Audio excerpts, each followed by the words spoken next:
नमस्कार दोस्तों, कथा वाचन में आप सभी का स्वागत है। इस वीडियो में हम आपको कार्तिक के महात्म्य का द्वितीय अध्याय सुनाएंगे। अगर आपको यह वीडियो पसंद आए तो प्लीज़ इसे लाइक, शेयर, सब्सक्राइब करना ना भूलें। भगवान श्री कृष्ण आगे बोले, हे प्रिय, जब गुणवती को राक्षस द्वारा अपने पति एवं पिता के मारे जाने का समाचार मिला तो वह विलाप करने लगी। हा नाथ, हा पिता, मुझको त्याग कर तुम कहाँ चले गए? मैं अकेली स्त्री तुम्हारे बिना अब क्या करूं? अब मेरे भोजन, वस्त्र आदि की व्यवस्था कौन करेगा? घर में प्रेम पूर्वक मेरा पालन पोषण कौन करेगा? मैं कुछ भी नहीं कर सकती। मुझ विधवा की रक्षा कौन करेगा? मैं कहाँ जाऊं? मेरे पास तो अब कोई ठिकाना ही नहीं है। इस प्रकार विलाप करती हुई गुणवती चक्कर खाकर धरती पर गिर पड़ी और बेहोश हो गई। बहुत देर बाद जब उसे होश आया तो वह पहले की ही भांति करुण विलाप करते हुए शोक सागर में डूब गई। कुछ समय पश्चात जब वह संभली तो उसे ध्यान आया कि पिता और पति की मृत्यु के बाद मुझे उनकी क्रिया करनी चाहिए जिससे उनकी गति हो सके। इसलिए उसने अपने सारे घर का सामान बेच दिया और उससे प्राप्त धन से अपने पिता और पति का श्राद्ध कर्म किया। तत्पश्चात वह उसी नगर में रहते हुए आठों पहर भगवान विष्णु की भक्ति करने लगी। उसने मृत्यु पर्यंत तक नियम पूर्वक सभी एकादशियों का व्रत और कार्तिक महीने में उपवास और व्रत किए। हे प्रिय, एकादशी और कार्तिक व्रत मुझे बहुत ही प्रिय हैं। इनसे मुक्ति, भुक्ति, पुत्र और संपत्ति प्राप्त होती है।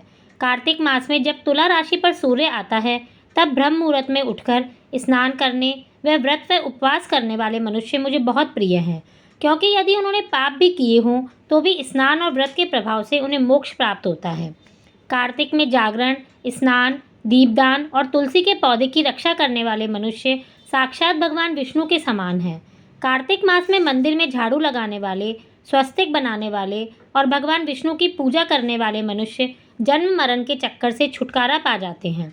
यह सुनकर गुणवती भी प्रतिवर्ष श्रद्धापूर्वक कार्तिक का व्रत और भगवान विष्णु की पूजा करने लगी। हे प्रिय, एक बार उसे ज्वर हो गया और वह बहुत कमजोर हो गई। फिर भी किसी प्रकार से गंगा स्नान के लिए चली गई। गंगा तक तो पहुंच गई, लेकिन शीत के कारण बुरी तरह कांप रही थी। इस कारण वह शिथिल हो गई। तब मेरे दूत उसे मेरे धाम में ले आए। तत्पश्चात ब्रह्मा आदि देवताओं की प्रार्थना पर जब मैंने कृष्ण का अवतार लिया तो मेरे गण भी मेरे साथ इस पृथ्वी पर आए, जो इस समय यादव हैं। तुम्हारे पिता पूर्व जन्म में देव शर्मा थे तो इस समय सत्राजित है। पूर्व जन्म में चंद्र शर्मा जो तुम्हारा पति था वह डाकू है, और हे देवी, तू ही वह गुणवती है। कार्तिक व्रत के प्रभाव के कारण तुम मेरी अर्धांगिनी बनी।